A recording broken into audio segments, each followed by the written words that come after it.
Good evening and welcome to the Channel Studios here in London with your international news around the world in 5. South Korea's police chief has said their emergency response to the Itaewon crush was inadequate, the first acknowledgement from officials that they did not do enough to prevent it.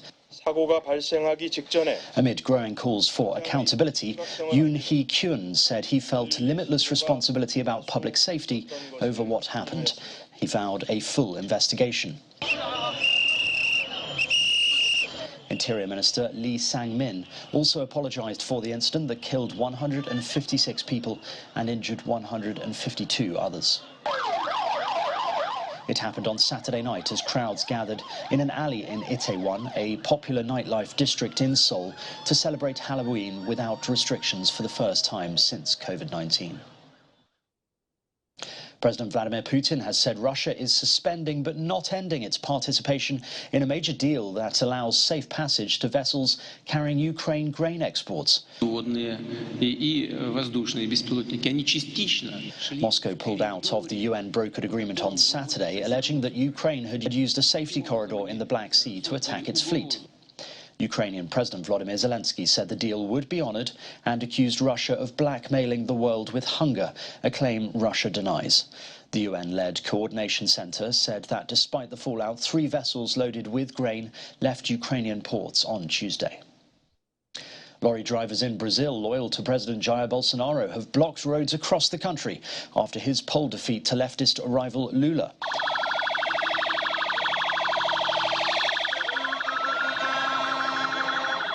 Blockages were reported in all but 2 states, causing considerable disruption and affecting food supply chains. The incumbent far-right president has neither conceded defeat nor challenged the results that divided the nation. Bolsonaro. There are concerns that the outgoing president could complicate the 2-month transition period before Lula is due to be sworn in on the 1st of January next year. New drone footage shows rescue workers and security personnel looking for the missing as the number of people killed when a suspension bridge in India snapped rose to 135. Indian Army, Navy and National Disaster Response teams were in their 3rd day of search operations, removing waterweed to help the process and involving deep water divers to help search efforts. The colonial-era suspension bridge over the Machu River in Morbi was packed with sightseers when it broke on Sunday evening, sending people plunging about 33 feet into the water.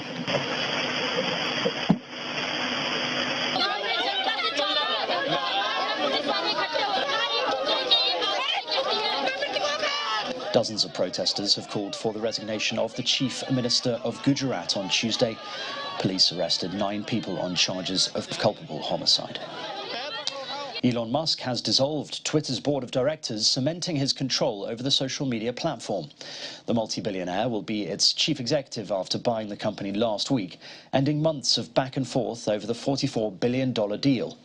He has moved quickly to put his mark on the firm, which is used by politicians and journalists around the world. The reforms he is contemplating include changes for how Twitter verifies accounts, as well as job cuts. Look, I think for Twitter, it's going to be a rough go, over the coming months to sort of get past this stage. And I think a lot of hurdles. This is going to be very difficult. Culturally, Musk and Twitter, exact opposites. And I think it's going to take time here. He's going to fire a lot of people. And I don't expect champagne dinners anytime soon at Twitter headquarters. A lot of tough work to be done first. And that's going to be one of his challenges. And finally, almost 100 dogs and cats have gathered to compete in a fierce battle for the best Halloween costume in Lima.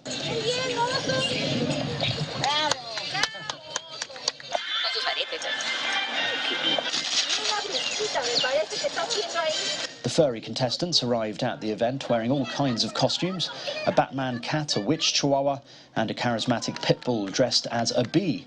And even a spooky pug dressed as Chucky were among the attendees. According to local authorities, the contest was organised to promote respect and care for animals. And that's your international news around the world in 5. Now back to the Channel Studios in Lagos.